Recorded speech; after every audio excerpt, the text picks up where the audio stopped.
नमस्कार मंडळी. मी रुपाली जोगळेकर आणि विचारवेधच्या इति मे मतः या मालिकेमध्ये आपलं स्वागत. तर सकारात्मक विचार म्हणजेच पॉझिटिव्ह ॲफर्मेशन्स मनात जपल्याने किंवा जप केल्याने पॉझिटिव्ह ॲफर्मेशन्सचा आपल्याला कसा फायदा होतो त्याविषयीचा माझा एक अनुभव मी तुम्हाला आज सांगणार आहे. खरं तर हा माझा अनुभव नाही आहे, हा माझ्या मुलीचा अनुभव आहे. माझ्या मुलीला ना दर ऋतू बदलला की सर्दी, खोकला, ताप असं येईल. ताप साधारण 8-10 दिवस राहील आणि खोकला असा हळूहळू हळूहळू पुढच्या ऋतूपर्यंत बरा होईल. पण तेव्हा ती कशा पद्धतीने विचार करते याविषयी माझ्याकडे ना फारशी जागरूकता नव्हती. पण जसे जसे मी माझे विचारांचे प्रयोग सुरू केले तेव्हा मी तिच्याशी गप्पा मारताना ती काय बोलतीये ह्याच्यावर थोडं लक्ष ठेवू लागले. दुपारचं आमचं जेवण झालं ना की आम्ही भरपूर गप्पा मारायचो. शाळेत काय झालं, आज काय शिकवलं, शाळेत काय चित्र काढलं का, कुणी काढलं, किंवा कोणाशी बट्टी झाली, कोणाशी कट्टी झाली, शाळेत कोणाला शिक्षा झाली किंवा का झाली, कोणाला बक्षीस मिळालं, शाबासकी मिळाली, सगळं सगळं काही आम्ही जेवण झाल्यावर गप्पा मारताना बोलायचं. तर ही ना साधारण 2019-20 जूनमधली साधारण ही गोष्ट आहे. तनया तेव्हा 5वीत होती माझी मुलगी.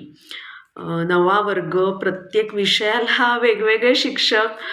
तिला ना फार मजा वाटत होती आणि ती खूप उत्साहात होती तेव्हा. पण पहिल्याच आठवड्यात एक गंमत झाली. म्हणजे शाळेची जी प्रार्थना असते त्यावेळेला डोळे मिटून बसायला सांगितलं जायचं आणि तिला काही ते जमायचं नाही. म्हणजे 4थीपर्यंत चालून गेलं, पण आता ती 5वीत होती आणि ती शांत बसायची, पण ना तिला असे डोळे मिटून बसता नाही यायचं. ती ना अशी किलकिले डोळे करून बसायची आणि झालं. मग सरांना वाटलं की ती खोडी काढतीये.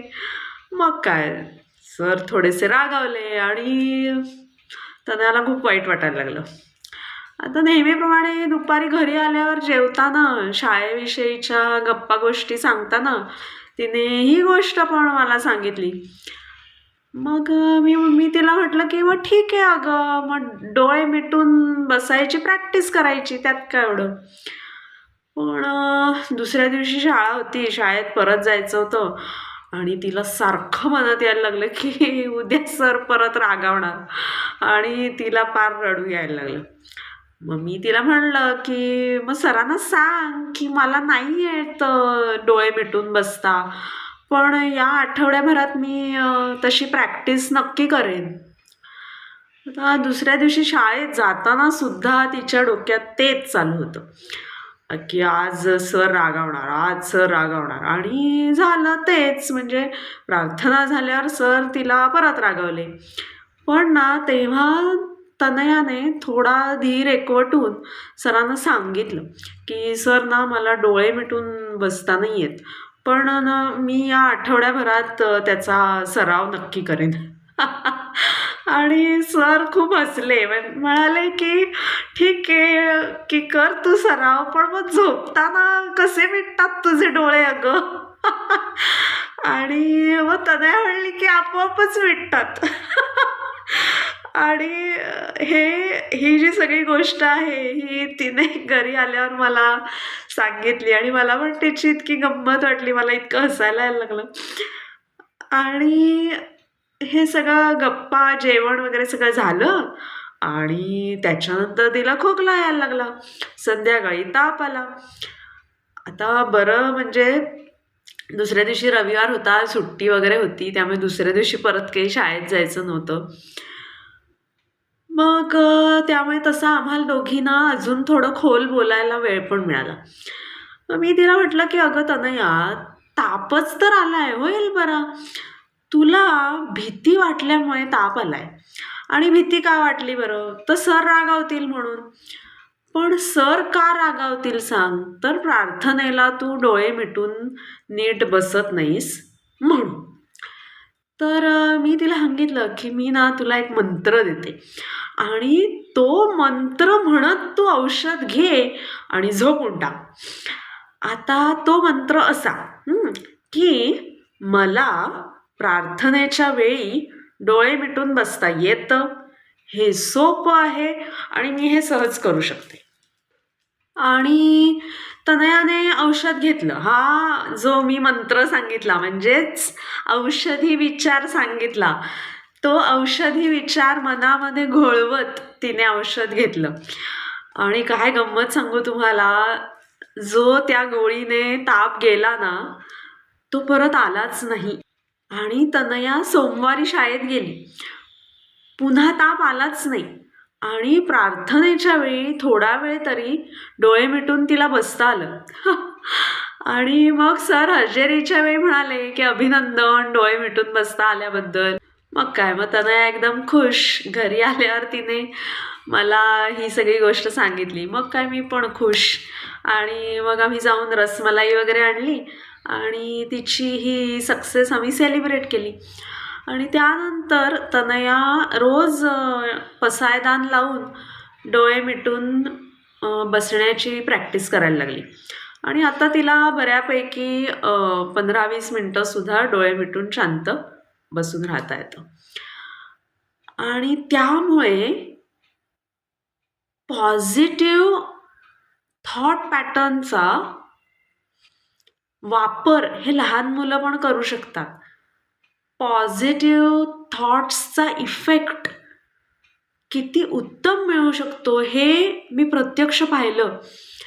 आणि लिटरली म्हणजे तनयाला जेव्हा ताप यायचा तेव्हा 8-8 दिवस ताप यायचा आणि ह्या वेळेला अक्षरशः एका दिवसात एका गोळीत तिचा ताप गेला.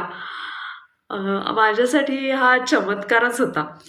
आणि हे जे टेक्निक आहे ना, औषधी विचारांच्या जपाचं, हे टेक्निक मी नंतर अनेक वेळा वापरलं. प्रत्येक वेळी आनंद कमी व्हायचं कारण ना काहीतरी वेगळं होतं. पण योग्य मंत्र म्हणजेच औषधी विचार जपल्याने किंवा जपल्याने दर वेळेला मला उत्तम रिझल्ट्स मिळाले. आणि गंमत सांगू का, आमचा औषधांचा जो कप्पा आहे ना, तो हळूहळू रिकामा होत गेला. औषध म्हणजे आरोग्य नाही, मनातला आनंद म्हणजे आरोग्य, हे मला कळलं. आणि त्यामुळे जप जपतो. या अनुभवातून मी हे शिकले की मनातला आनंद अगदी थोडासा जरी कमी झाला की बाहेर बसलेल्या आजारांना आत यायला आपण दार किलकिलं करतो. अगदी साधा खोकला, तोंड येणं, सर्दी, पडसं, ताप, डोकेदुखी, पोट बिघडणं आणि कुठलाही मोठ्यात मोठा आजार आपल्या शरीरात उद्भवतो कारण काही ना काही कारणाने. मग ते कारण कितीही साधं आपल्याला वाटत असो नाही तर कितीही मोठं, कोणत्याही कारणाने आपल्या मनातला आनंद कमी झाला की आजार आपल्या शरीरात शिरतो. आजार जेवढा मोठा म्हणजे आपल्या दृष्टीने बरं का, तेवढा आपल्या मनातला आनंद कमी. आणि त्यामुळे मित्र हो, मनातल्या आनंदाला सगळे आजार रोग हे घाबरतात. आणि त्यामुळे आपल्या मनातला आनंद जपा. आणि तो तेव्हाच जपता येतो जेव्हा आपण योग्य मंत्राचा जप करतो, बरोबर. त्यामुळे हा प्रयोग नक्की करून बघा. हा व्हिडिओ आवडला, उपयोगी वाटला तर जरूर लाईक, शेअर आणि सबस्क्राईब करा. तुम्हाला खूप खूप शुभेच्छा.